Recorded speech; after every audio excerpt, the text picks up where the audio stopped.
Hello and welcome to civil services Gurukul. आज हमारा जो टॉपिक है वो क्या है, दैट इज कोऑपरेटिव सोसाइटीज हमारा टॉपिक है। और कोऑपरेटिव सोसाइटीज हमारा टॉपिक क्यों है, क्योंकि कल that is 10 July in the newspaper the Hindu ये टॉपिक को हाईलाइट किया गया और इसके बारे में एक आर्टिकल आया है। सो वी विल डिस्कस कि हमारा करंट रेलेवेंस क्या है कोऑपरेटिव सोसाइटीज का, फर्स्ट टाइम ये टॉपिक कब आया और फॉर्मलाइजेशन में लीगल फ्रेमवर्क इसके लिए कब बना। ठीक है, सो लेट्स सी। सबसे पहले हम क्या देखेंगे, हम देखेंगे डेफिनेशन देखते हैं कि कोऑपरेटिव क्या है। A cooperative society is a voluntary association. ये क्या है बच्चों, ये वॉलंटरी एसोसिएशन है ऑफ इंडिविजुअल्स, मतलब इंडिविजुअल्स ने इस एसोसिएशन को बनाया है। इंडिविजुअल्स ने इस एसोसिएशन को बनाया है, वो इकट्ठे हुए और उनके कुछ कॉमन क्या थे, गोल्स थे। गोल्स सच एज कि उनको इकोनॉमिक अपलिफ्टमेंट चाहिए। दूसरा गोल क्या है, उनको सोशल अपलिफ्टमेंट चाहिए। थर्ड क्या है, उनको अपनी कल्चरल नीड्स को मैच करना है। तो उन्होंने क्या किया, उन्होंने अपने कुछ कॉमन गोल्स को आइडेंटिफाई किया और उनको आइडेंटिफाई करने के बाद उन्होंने क्या बनाया, एक सोसाइटी बनाई जिसको बोलेंगे जॉइंटली ओन्ड एंटरप्राइज। ये एक बिजनेस एंटरप्राइज है जो जॉइंटली ओन्ड है, कि सभी लोगों ने इकट्ठे होकर इसके अंदर कंट्रीब्यूट किया है, अपने रिसोर्सेज को पुल इन किया है और जो जो उनको रिक्वायरमेंट चाहिए वो उन्होंने उसको फुलफिल करने के लिए इसके लिए काम किया। इसका ऑब्जेक्टिव क्या है, इसका एक ही ऑब्जेक्टिव है। ऑब्जेक्टिव क्या है, प्रमोटिंग म्यूचुअल हेल्प। ये क्या करेगा, म्यूचुअल हेल्प देगा, प्रमोट करेगा। दूसरा ऑब्जेक्टिव क्या है कि डेमोक्रेटिक मैनेजमेंट, यहाँ पे सारे decisions through the mechanism of democracy लिए जाएंगे। और थर्ड क्या है कि जो भी सरप्लस बचेगा, मतलब जो भी प्रॉफिट आएगा आफ्टर ऑल द एक्सपेंसेस, उसको इक्वली क्या करेंगे, डिस्ट्रीब्यूट करेंगे। तो ऑब्जेक्टिव क्या है कि जो भी आप अपना पैसा पूल इन करोगे, अपने रिसोर्सेज पूल इन करोगे, अपने ऑब्जेक्टिव्स को अचीव करोगे और ऑब्जेक्टिव्स को अचीव करने के बाद जो भी आपके पास सरप्लस बचेगा उसको आप क्या करोगे, इक्विटेबली डिस्ट्रीब्यूट करोगे। इसका ऑब्जेक्टिव है। अगर लीगल फ्रेमवर्क की बात करें तो ईयर था 2002, दैट इज 2002, जब फर्स्ट टाइम कोऑपरेटिव सोसाइटीज को गवर्न किया गया एक एक्ट के थ्रू। उस एक्ट का नाम क्या है, state cooperative societies act and multi state cooperative societies act. तो 2002 में इसको क्या किया गया, इससे गवर्न किया गया इस एक्ट को।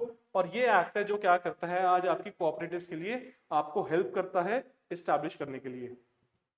फिर देखते हैं जी इसका हिस्टोरिकल बैकग्राउंड कि फर्स्ट टाइम जो कोऑपरेटिव सोसाइटीज है ये जेनेसिस में कब आई। तो फर्स्ट टाइम कब आई बच्चों, एनी आइडिया? तो ईयर था जी 1904 under British India. Under British India in 1904 first time एक एक्ट पास किया गया और उस एक्ट का नाम क्या था, कोऑपरेटिव क्रेडिट सोसाइटीज एक्ट 1904, जिसने क्या किया, एक लीगल फ्रेमवर्क दिया किसको, कोऑपरेटिव सोसाइटीज को। उसके बाद 1912 में इसका एक्सपैंड जो स्कोप है उसको एक्सपैंड किया गया। Cooperative societies act expanded the scope beyond credit. तो उन्होंने बोला कि इनिशियली किसके लिए दिया गया था, पैसे के लिए, कि आप क्रेडिट ले सकते हो 1904 में। और 1912 में क्या किया कि क्रेडिट के साथ और भी जो एक्स्ट्रा चीजें हैं उसके अंदर इसके स्कोप को क्या किया गया, एक्सपैंड किया गया। ठीक है जी। फिर 1951 में क्या हुआ, बिगिनिंग ऑफ 5 ईयर प्लान। आपको पता है कि हमारी 5 ईयर प्लानिंग हुई थी स्टार्ट, तो 1951 में 5 ईयर प्लान को इंट्रोड्यूस किया गया और कोऑपरेटिव्स को mainly agricultural and rural development के लिए यूज किया गया। तो दो मेजर सेक्टर्स कौन से हैं जिसके लिए यूज किया गया स्टार्टिंग में, वो था आपका एग्रीकल्चरल एंड रूरल डेवलपमेंट। अब क्वेश्चन आता है कि इन दोनों सेक्टर्स के लिए ही क्यों, क्योंकि आपको पता है हम कहते हैं कि व्हेन वी गॉट इंडिपेंडेंट तो इंडिया का कल्चर क्या था, agriculture. More than 54% of people were engaged in agriculture. तो उनको हमें एक सपोर्ट देनी थी, उनको उनकी डेवलपमेंट के लिए हमें एक बैकअप चाहिए था। तो हमने किसको यूज किया, हमने कोऑपरेटिव्स को यूज किया, किसके लिए, एग्रीकल्चर और रूरल डेवलपमेंट के लिए। और 1984 में क्या किया, एक multi state cooperative societies act पास किया गया। उसने बोला कि एक स्टेट के अंदर मल्टीपल कोऑपरेटिव्स हो सकते हैं और एक हम एक लीगल फ्रेमवर्क को हम इनिशिएट कर रहे हैं जिसको 2002 में शेप दी गई। तो ये क्या बच्चों आपका, ये आपका है historical background of the cooperatives. Next हम देखते हैं कि टाइप्स ऑफ कोऑपरेटिव सोसाइटीज कौन सी हैं। तो we have major these categories of cooperative societies. सबसे पहली आपकी क्या है, एग्रीकल्चर क्रेडिट सोसाइटीज। ये क्या करती हैं, अगर आपकी कोई भी एग्रीकल्चर नीड है उसको फुलफिल करने के लिए आपको क्या देंगे, money, that is credit. Second आपका क्या है, सेकंड आपकी कंज्यूमर कोऑपरेटिव सोसाइटीज। अगर आपने कोई कंज्यूमर्स के लिए प्रोडक्ट बनाना है जिसको बोलते हैं FMCG, fast moving consumer goods, तो उसके लिए आपको क्या मिल जाएगा, आपको पैसा और प्लेटफॉर्म मिल जाएगा। थर्ड आपकी हाउसिंग सोसाइटीज। अगर आपको अपने रहने के लिए शेल्टर के लिए हाउस चाहिए और वो भी सब्सिडाइज्ड रेट में, तो आप क्या बना सकते हो, अपनी हाउसिंग सोसाइटी बना सकते हो। फोर्थ आपकी मार्केटिंग कोऑपरेटिव्स, अगर आपने अपने किसी प्रोडक्ट को मार्केट में प्लेस करना है तो आप क्या कर सकते हो, आप मार्केटिंग कोऑपरेटिव बना सकते हो। फिफ्थ आपकी इंडस्ट्रियल कोऑपरेटिव, आपने कोई प्रोडक्ट स्टार्ट किया था, इनिशियली वो बहुत स्मॉल स्केल पे था, अब धीरे धीरे उसने अपना स्कोप को एक्सपैंड कर लिया, तो उसके लिए आपके पास क्या industrial cooperatives on a big level, कि आप अपनी इंडस्ट्री अपनी स्टार्ट कर रहे हो। सिक्स्थ आपका क्या, फिशरीज एंड डेयरी कोऑपरेटिव्स, ये चलती हैं कोस्टल एरियाज में मैक्सिमम, नॉन कोस्टल में भी है, पर आपको पता है कि फिशिंग क्या है, कोस्टल एरिया में ज्यादा है तो ये ज्यादा वहां चलती हैं। और सेवंथ आपका है मल्टी स्टेट कोऑपरेटिव सोसाइटीज, की आपने स्टेट से लाइसेंस लिया और आप मल्टीपल जगह क्या कर रहे हो, अपनी कोऑपरेटिव सोसाइटी को यूज करके अपने प्रोडक्ट को फ्लरिश कर रहे हो और अपनी जो भी आपका सरप्लस है उसको आप इक्विटेबली डिस्ट्रीब्यूट कर रहे हो। ठीक है जी।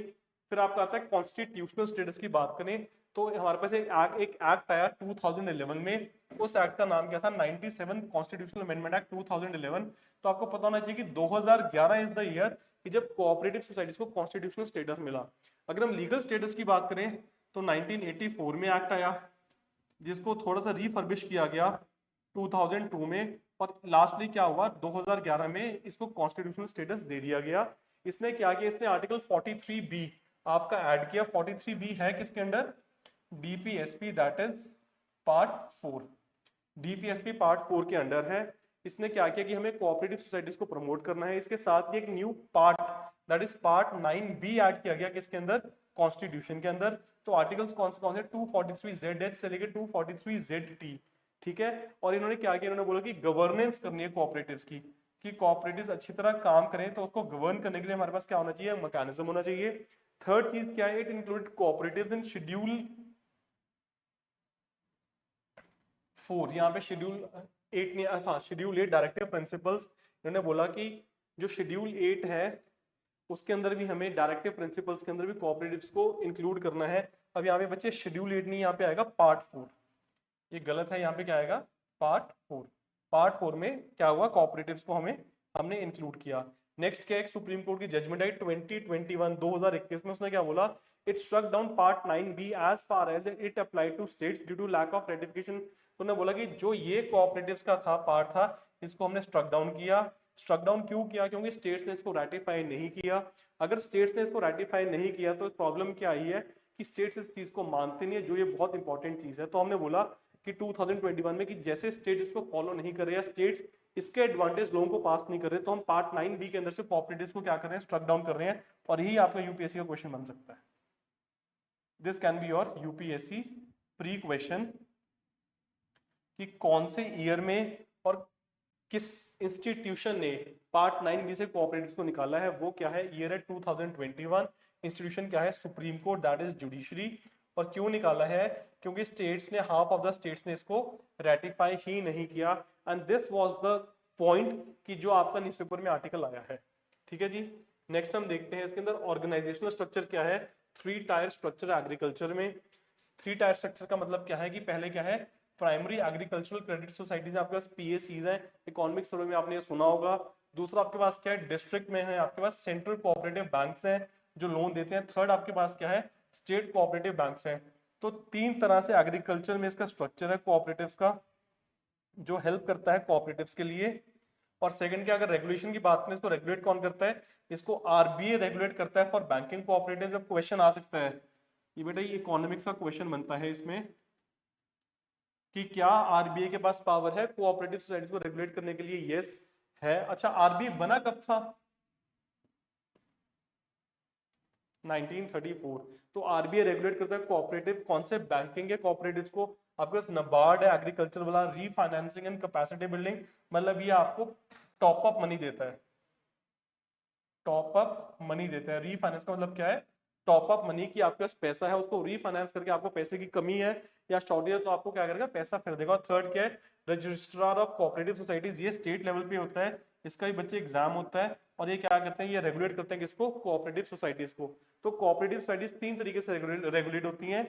एक आपके पास है नबार्ड, आरबीआई, एक है बच्चे नबार्ड, एक आपके पास क्या, रजिस्ट्रार ऑफ कोऑपरेटिव सोसाइटीज। ठीक है जी। तो नेक्स्ट हम देखते हैं रोल एंड सिग्निफिकेंस क्या है कोऑपरेटिव्स की। तो सबसे बड़ा क्या है कि एम्पावर किसको कर रहे हैं ये, दे आर बच्चे एम्पावरिंग द रूरल पॉपुलेशन। तो जो आपका रूरल एरियाज है उसको लिए एम्पावरमेंट का टूल क्या है, कोऑपरेटिव सोसाइटीज। सेकंड क्या है, इट एनहांस एग्रीकल्चरल प्रोडक्टिविटी। ये एनहांस कैसे करेगा, ये आपको पैसा देगा, क्रेडिट देगा, ये इनपुट्स देगा कि काम करना कैसे, और जो आपकी सप्लाई है उसको मैनेज करेगा, आपको क्या करेगा, आपके लिंकेजेस लेकर आएगा, आपको लिंक करेगा, लिंकेजेस टू लास्ट माइल,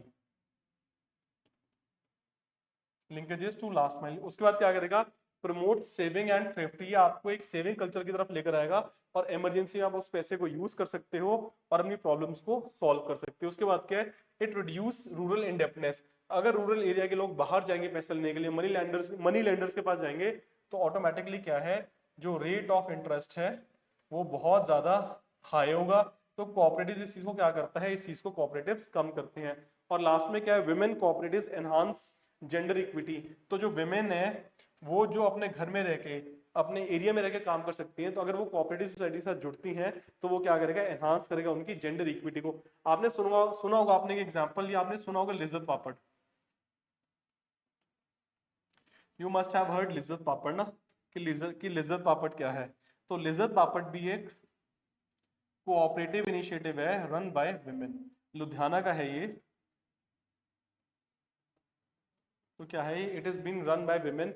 तो विमेन ने क्या किया, विमेन ने पूरा ही लैंडस्केप चेंज कर दिया है किसका, कोऑपरेटिव्स का, इतने बेस्ट एग्जांपल्स देके। ठीक है जी, तो ये आपका है रोल एंड सिग्निफिकेंस।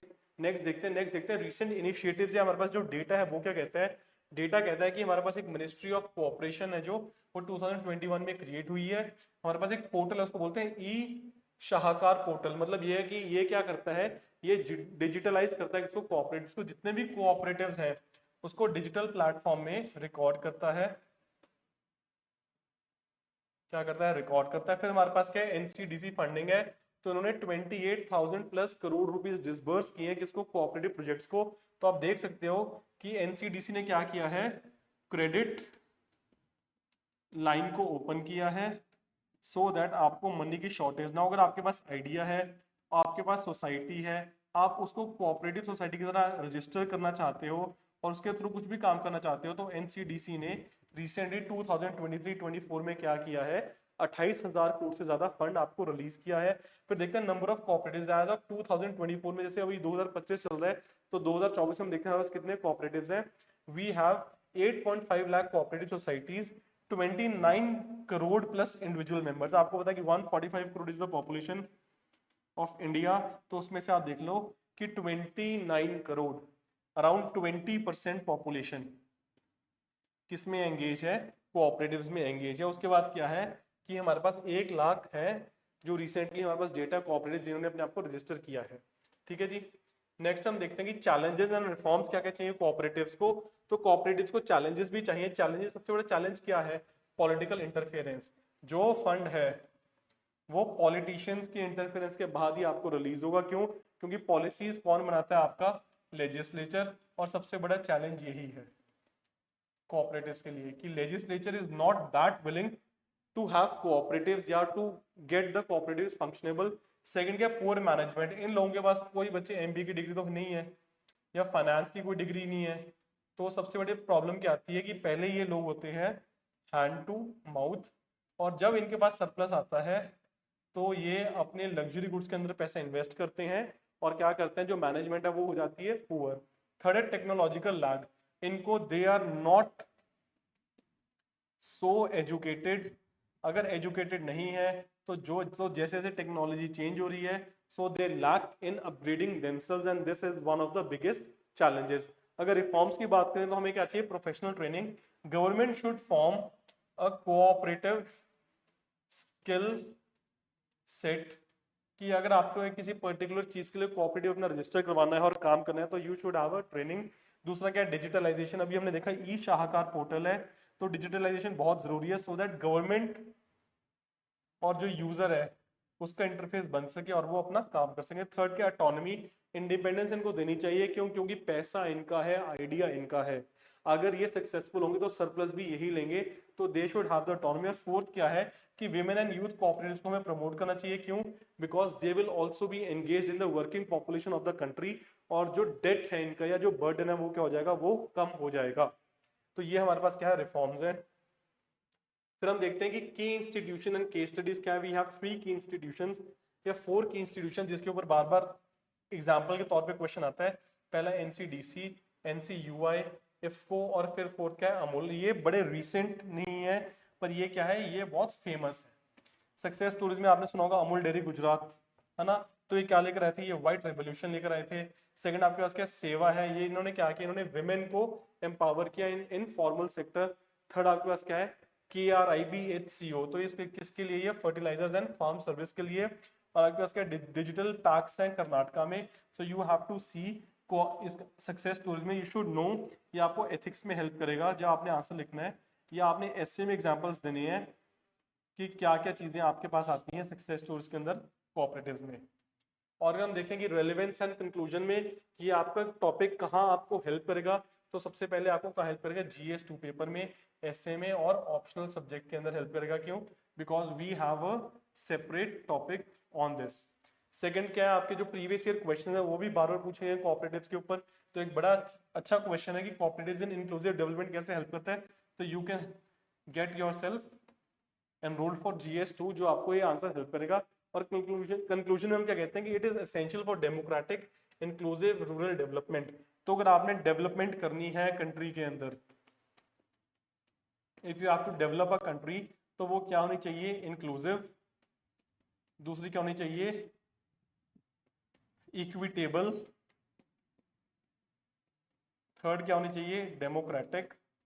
और ये सारी चीजें कौन आपकी फुलफिल करेगा, ये सारी चीजें आपकी कोऑपरेटिव सोसाइटीज फुलफिल करेंगी। क्यों, क्योंकि जहां पे गवर्नमेंट नहीं पहुंच पा रही है और लोगों के अंदर विलिंगनेस है कि they want to make a difference, so they can make a difference, there is no problem. और वो डिफरेंस कैसे लेकर आएंगे, जब वो खुद इंडल्ज करेंगे किसके अंदर, चीजों के अंदर। So this is all for today, that is cooperative societies. You may please refer to the Hindu article of 10th of July। It is very important and it will open an arena. आपको topic समझ आ जाएगा और आपका एक topic ready हो जाएगा। Thank you so much.